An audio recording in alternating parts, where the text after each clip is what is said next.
YouTube, we're here with the Tundra. I'm sorry, the Timber. I always call this thing the Tundra, I don't know why. Probably because the Hobby King Tundra is so stinking similar. Except this one's way more cool because it's got leading edge slats and displaying landing gear. It doesn't have a carbon fiber prop, but it does have at least a spinner, which I like. And it's got the LEDs built in. What we're doing here is we're taking off this EC3 connector, which some of you probably prefer the EC3 connector because you use the Horizon Hobby product for the batteries and all that, which is fine, and that's totally a good option. But I just don't want to waste the money on Horizon Hobby branded batteries because I've had many Horizon Hobby batteries puff on me, and I've had plenty of Hobby King ones puff, so I'm like, whatever, I'll just buy the cheaper one. That being understood, what we got is XT60 connector. I believe this one I got at the lemonrx.com, and it's lemon-rx.com when I'm buying my lemon receivers. And incidentally, this is the bind and fly. It's got the ESRX receiver. I found that if you take these two XT60s and you hook them together, it does make it quite a bit better for heat dissipation. And then I've also found that if you take your forceps and you clamp onto the lead, in this case I'm going to start with the positive, I guess, just because that's what I got. They're labeled. It says right on there. It's got a little plus sign, which I'm going to darken it so you can see that. There's a plus sign, and then on the other side we got a minus sign. So anyway, what I've got to do is a little bit tricky because this battery lead is not humongous, and you can see that's right off the ESC there, so there's just not that much there. I do have adapters, and yes, I've used adapters, and the adapters are fine, and that's great and all, but I don't want an adapter in this application. Adapters add weight, and I don't use EC3s, so I don't have to save that much. I always save a little teeny bit so I can make another connection out of it. So that's what I'm going to do next. If this were a live battery, you wouldn't clip both at once. Of course, this isn't a battery. This is on the power to the plane side. That's how much I'm going to save. That'll give me enough to do something with later. So, I'll go ahead and clip the positive. Take my strippers. These are just the Craftsman brand, nothing special. Come up in here and just take off about a 1/4 inch. And I actually hang on to these. These can be used for a lot of different applications. I use them sometimes to go over control horns and stuff and hold them in position. And because they're made of silicone and they're kind of like that rubbery silicone, they work pretty good for that. So the other thing you got to do now, the next step you're going to want to do is, of course, have your soldering iron hot, which I'm using a 40-watt Weller soldering iron, no heat or temperature controls. Clean the tip, then clean the tip mechanically. You end up with a nice clean tip. Okay, so then I'm just going to let that sit. I got to get my heat shrink ready to go. Anything will do. I'll come right back with that. As usual, guys, I got a little sidetrack here. I believe that this is 4mm heat shrink. That's the part number I get from Hobby King. And this is a red one. Same thing, part number from Hobby King. For whatever reason, when I order things from Hobby King, half the crap is not in stock. Super annoying, Hobby King. Pull your heads out of your rear. Keep things like heat shrink in stock all the time. I don't care if your vendor runs out. You should have like 10 trillion feet sitting on the shelf. Anyway, that's my 2 cents worth on things running out of stock at Hobby King. I mean, I understand occasionally you're going to run out of batteries, you're going to run out of equipment, the things that actually cost some money, but for God's sake, heat shrink is super dirt cheap, guys. Okay, cool. So when you're making a 4,000% margin, you should have some on the shelf, okay? I'm just saying. And I'm not the only guy who feels that way, by the way. So, anyway, turns me off to buying things at Hobby King because crap is not in stock that should be in stock. Just clipping this off. And yes, you could buy that maybe at your local hobby shop if your local hobby shop would keep things like that in stock, but like mine, They don't. So I'm sort of stuck. I pretty much got to order it from Hobby King, or I have to go all the way across town to another hobby shop, which is a good hobby shop, and they would probably have it. But I'm just not going to drive all the way across town. I'm just going to order it the next time I need stuff from Hobby King. Okay, so anyway, that's that. Sorry about my gripe there. You guys have probably felt the same way, I'm sure. When you get into this hobby, you start kind of getting annoyed by the same crap that you run into over and over and over again. Not to mention, it's like a 2.5 hour endeavor for me to do a Hobby King order, because I hate paying for shipping. Okay, so we're going back to the positive side here. Positive side of the lead here.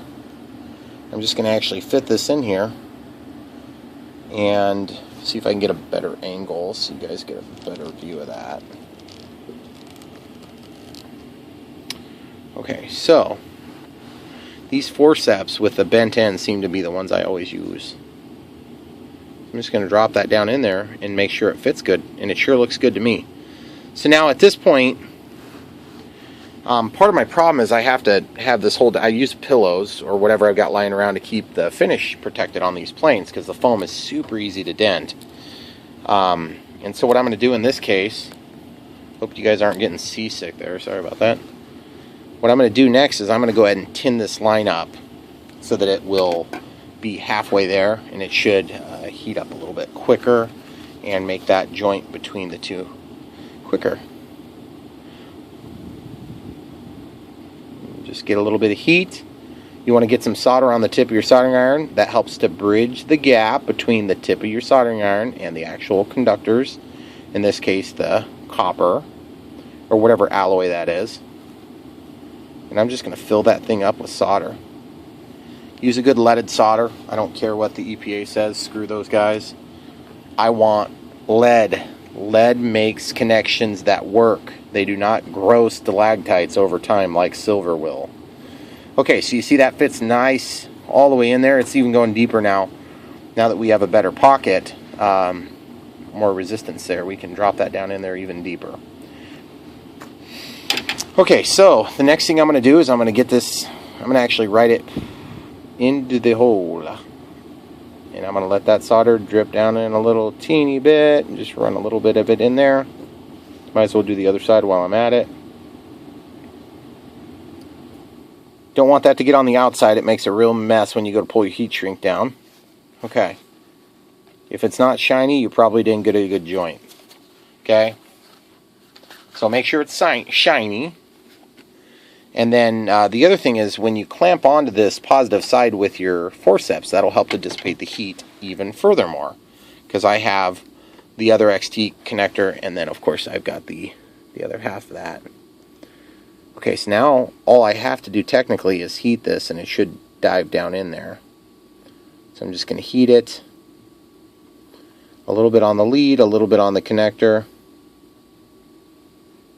and I can see it's starting to melt. And make no mistake about it, guys, this can be super awkward, especially awkward when you're trying to film. So sometimes you see me doing these and I'm struggling. Well, that's because I'm trying to put the camera where I would normally stand. And anybody who's filmed a YouTube video knows exactly what I'm talking about. One of these days I'll figure it out.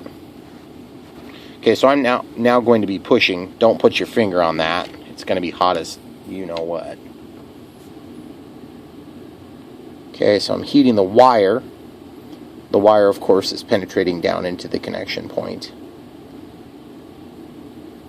Now I've taken away that part of it, and I'm going to heat the solder that's up inside the connector, and I can slide this in. But I didn't get very good penetration, so I'm going to actually go a little bit deeper once I use the solder to help conduct the heat.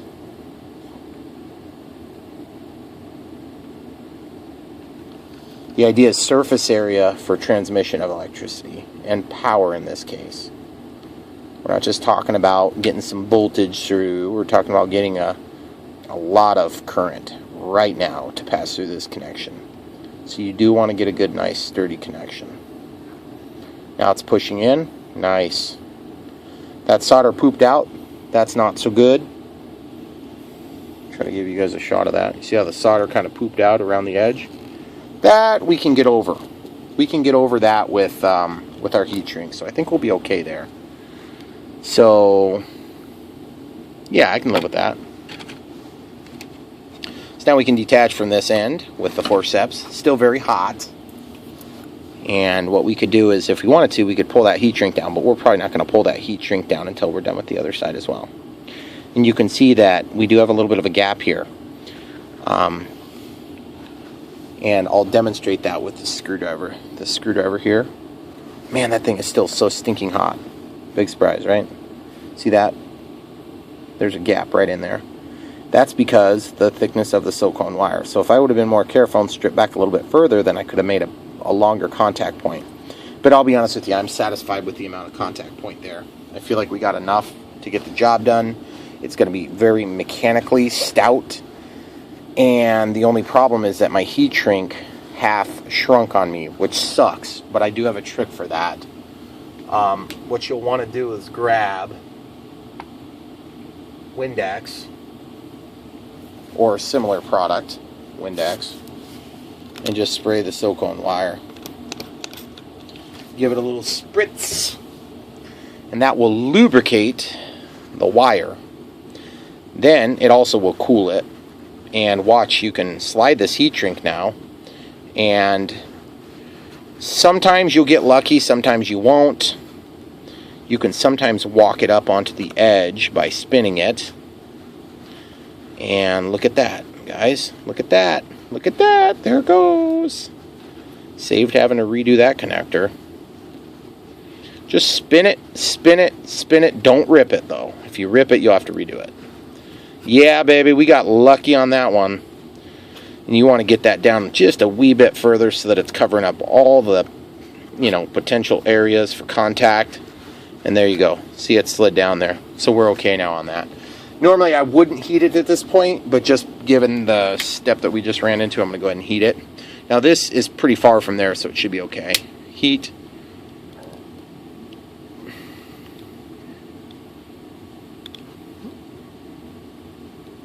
Nice. Very, very happy with that. Okay, so the positive side's done now. And we got a good solder joint. Nice clean job. Now I can take my side cutters and I'll just go parallel to this cut joint there. Cut this. Now we can use this later on for another project, or we can make an adapter that will go from like XT60 to EC3 or whatever it is you want to do with that. That's fine. But hang on to it. You'll find a project for it someday. And I'm going to go ahead and slide on the heat shrink for the negative side here. I'm not going to strip it first. It makes it a little harder to get that slit on there. Leads want to go everywhere. Just going to strip back something like a 1/4 inch maybe. Okay, and like I said, I'll hang on to that little piece that fell on the ground. Which sounds like I'm nuts, but this stuff is super flexible and it works nice for keeping those control clevis thingies closed. If it's the right size, of course. But there's always a million different sizes of everything in radio controlled, so I just keep them.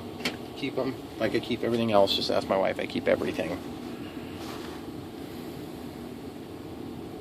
Okay, so I'm just going to tighten this a little bit. You don't want it to be splayed out like that so bad, because it'll make it too wide when you go to put it in. And then you can't take too much solder into it then. Get the solder on the tip first. Touch, make a contact point, and then let it flow. Flow, flow. See how it's flowing? I'm touching the opposite side there, and it's flowing in. That's what you want. If it doesn't flow, you don't have it hot enough. If it's not burning you when you touch it, or near burning you, you don't have it hot enough. This silicone wire will transmit heat really quick, just like it'll transmit electricity. So, the lower the resistance of the wire, the more likely it is to transmit the heat and burn you. Just the nature of the style of cable here. Okay, now if you wanted to, if you strip too much back, you could just trim that back. I'm just gonna push that in. Feels like it's kind of, oh, it's really close. Yeah, good. I can just kind of force it in mechanically. That's nice. That makes it a whole heck of a lot easier. Now, I'm not going to go totally gangbusters on it. I'm just going to push it down about like that. The only thing I don't like about this step is that, whoops, I got a little straggler here. So, once you get that in there, clean your tip of your soldering iron. Then you want to take and, oh, that straggler's back again, guys. I just pushed him down in there. I'm going to take my X-Acto knife and try to correct for that. I don't know if you can see that, but I have this one little individual strand that's evidently didn't get soldered in very well. Just going to push him down in there. You do not want to have little stragglers like that, because those stragglers will go across and act like a short circuit wannabe. Okay, here we go. So get a little heat on there. Get a little heat on there. Touch the wire. You're going to get the angle so you can get it in there where it'll flow. Let it do its job. Just let it flow in there. It's going to want to spin on me, of course, which is not actually a problem per se. This thing's going to be so hot. Okay, so now I'm just going to rotate it around so I can try to get this to sit down properly. Well, that thing is getting so stinking hot. And in case anybody's asking, why don't you just put it in one of those clamp things? Well, I have one, and it sucks. Probably because I bought like the cheapest, crappiest one you can buy online.